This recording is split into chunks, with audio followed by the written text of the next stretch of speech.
Kalau ada berkas-berkas yang lama, silahkan langsung dipakai. Untuk SKCK-nya yang habis, yang lama sudah bisa langsung tetap digunakan. Karena orangnya sama, ya ini hanya penundaan waktu saja. Kemudian untuk P3K paruh waktu, ya ini sebentar lagi akan ada kebijakan untuk mulai memproses. Tolong disiapkan saja data-datanya, karena ini juga harus segera diproses, karena bagian dari penataan calon ASN di 2024 yang mestinya sudah selesai di Desember 2023 yang lalu.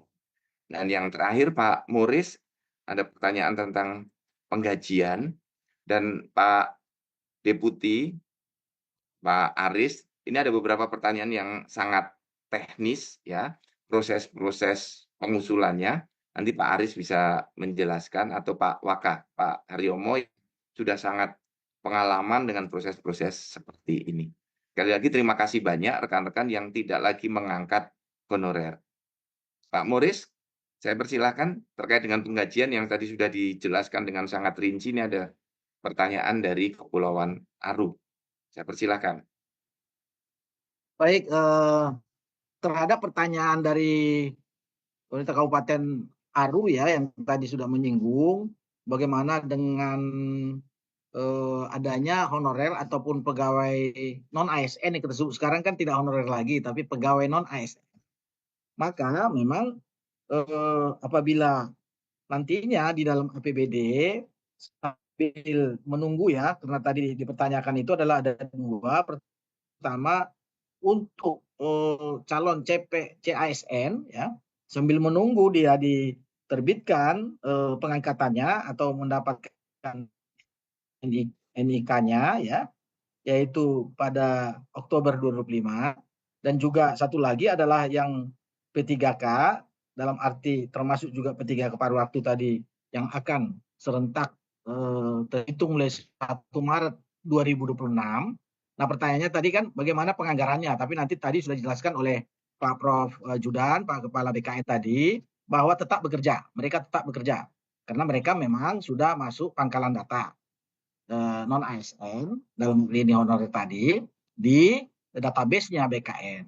Nah, memang ini di APBD mengikuti aja dengan kebijakan ini, tetap anggarkan dan tentunya dianggarkan di belanja barang dan jasa atau jasa kantor atau jasa dalam rangka nanti tentunya untuk gajinya.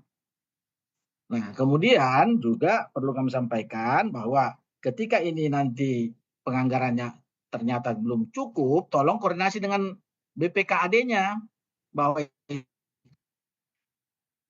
bisa nanti cukup menggeser saja, bisa aja nanti ada menjadwalkan ulang, ada kegiatan-kegiatan yang kurang prioritas, apalagi ada efisiensi ini, alihkan ke sana. Sehingga cukup nanti untuk membayar untuk non ASN yang tadi, sehingga mereka jangan sampai seperti yang disampaikan Prof. Judan tadi, jangan mereka sampai nanti PHK lah istilahnya, jangan sampai berhenti. Saya kira itu jawaban Ya. kami Pak Prof. Terima kasih banyak Pak Dr. Moris Panjaitan. Terima kasih. Untuk hal-hal yang teknis, Pak Wakil Kepala BKN, karena beliau dulu deputi yang banyak sudah bergelut di sini, dan atau Pak Aris, Pak Deputi Layanan. Saya persilahkan. Ya, terima kasih Pak Kepala. Yang saya hormati Pak Kepala, izin Pak Waka tadi beberapa kali terlempar karena sinyalnya jelek, jadi mengikuti live streaming Pak Waka. Jadi mohon izin untuk tidak bisa menyampaikan. Beliau meminta saya untuk menyampaikan terkait teknis tadi. Yang saya hormati Pak Waka, Kepala, Waka, dan Bapak Ibu sekalian, saya akan menanggapi terkait apa yang ditanyakan oleh PKPSDM Kota Serang. Untuk usul NIP yang sudah masuk BKN, tentu saja pasti TMT-nya bukan, untuk yang CPNS bukan 1 Oktober 2025 dan untuk P3K bukan 1 Maret 2006, nanti tidak perlu diusulkan kembali. Nanti TMT-nya akan kami sesuaikan by sistem.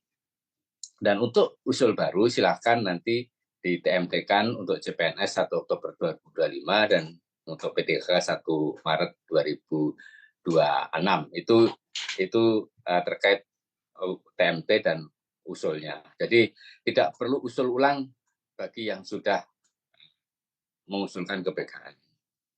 Kemudian menambahkan seperti apa yang disampaikan Kepala terkait kelengkapan dokumen.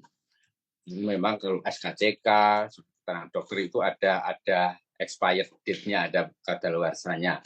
Tapi ini kan bukan kesalahan yang bersangkutan, maka kelengkapan dokumen yang sudah disiapkan untuk proses usulan itu tetap dapat digunakan. Tidak harus memperbarui dokumen lagi. Saya kira demikian, Pak Kepala. Baik, terima kasih Pak Deputi, Pak Aris Windiatno. Terima kasih banyak atas jawabannya. Dan rekan-rekan semuanya, saya kira kita sudah cukup ya. Saya ingin menggarisbawahi sekali lagi langkah tindak lanjut yang harus kita lakukan. Ya, tolong slide tindak lanjut untuk ditayangkan lagi. Teman-teman semuanya, saya ulangi lagi apa yang harus kita lakukan bersama.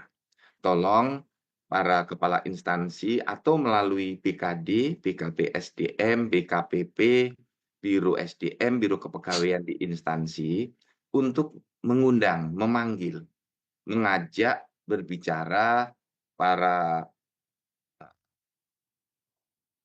pegawai calon non ASN ya,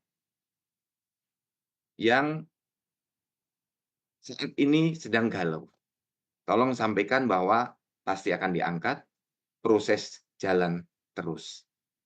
Nah, juga teman-teman mulai persiapkan pengangkatan P3K paruh waktu. Mulai dikumpulkan dokumen-dokumennya, mulai disiapkan karena ini nanti akan kita lakukan pengangkatan mulai tahun ini ya, sehingga bisa bersama-sama dengan P3K penuh waktu. Kemudian juga di sisa sambil mempersiapkan masuk, bisa mulai ada pembekalan, pelatihan, atau pemagangan, silahkan. Sehingga nanti tanggal 1 Oktober untuk CPNS dan 1 Maret untuk P3K, mereka sudah bisa langsung siap kerja dengan kompetensi yang sudah terstandar. Nah, ini yang penting dan tolong diberikan pemahaman bahwa calon ASN kita ini akan bekerja dalam jangka panjang, sehingga mulai memahami untuk masuk ke dalam sistem tata kelola birokrasi. Dan tolong disampaikan bahwa proses ini akan kita terus lanjutkan sampai dengan selesai SK pengangkatan. Ini rekan-rekan semua yang perlu saya sampaikan. Dan kalau ada sesuatu yang ragu, silakan berkomunikasi dengan rekan-rekan kepala kantor regional. 14 kepala kantor regional siap untuk memberikan masukan, pertimbangan, jawaban, saran, dan solusi. Kalau ada kelambatan di dalam proses pengurusan di BKN, baik yang di regional maupun yang di BKN pusat, nomor handphone saya tersebar di semua grup WhatsApp dengan para kepala BKD, ya, seluruh Indonesia. Nah, yang di BKP SDM dengan para sekjen, sestama, kita ada di situ. Jadi kalau ada hal-hal yang belum jelas, hal-hal yang masih ragu, atau ada kelambatan proses, tolong dijapri atau kita bahas sesuatu yang masih ragu di grup WhatsApp agar menjadi institutional knowledge, agar menjadi ruang belajar bersama bagi kita. Ini rekan-rekan semuanya, mari kita bersama-sama satu bahasa, ya, satu pemikiran, satu tindakan untuk menyelesaikan calon ASN formasi 2024 ini. Sedangkan yang untuk dinasan akan ada kebijakan dari Ibu Menteri PAN dan B. Selamat melanjutkan ibadah puasa, Ibu Bapak semuanya, dan tiap pekan nanti dari BKN akan ada forum untuk para kepala BKD, BKP SDM, ya, kepala Biro SDM, atau seluruh jajarannya untuk kita berdialog setiap pekan untuk menyelesaikan persoalan-persoalan ataupun untuk peningkatan kapasitas dan kompetensi.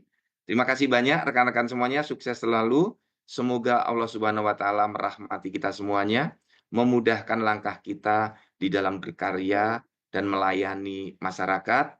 Semoga Allah mengampuni dosa-dosa kita dan menyelamatkan kita dunia dan akhirat. Terima kasih banyak. Mohon maaf lahir batin. Wabillahi taufik wal hidayah. Wassalamualaikum warahmatullahi wabarakatuh. Waalaikumsalam Waalaikumsalam. warahmatullahi Oke, wabarakatuh. Terima kasih. terima Terima kasih. kasih Terus Bapak Terima kasih BKN. teman-teman semuanya. Silakan kalau ada yang ragu boleh japri, boleh lewat grup WhatsApp ya. Baik, terima kasih Bapak Kepala BKN atas arahan yang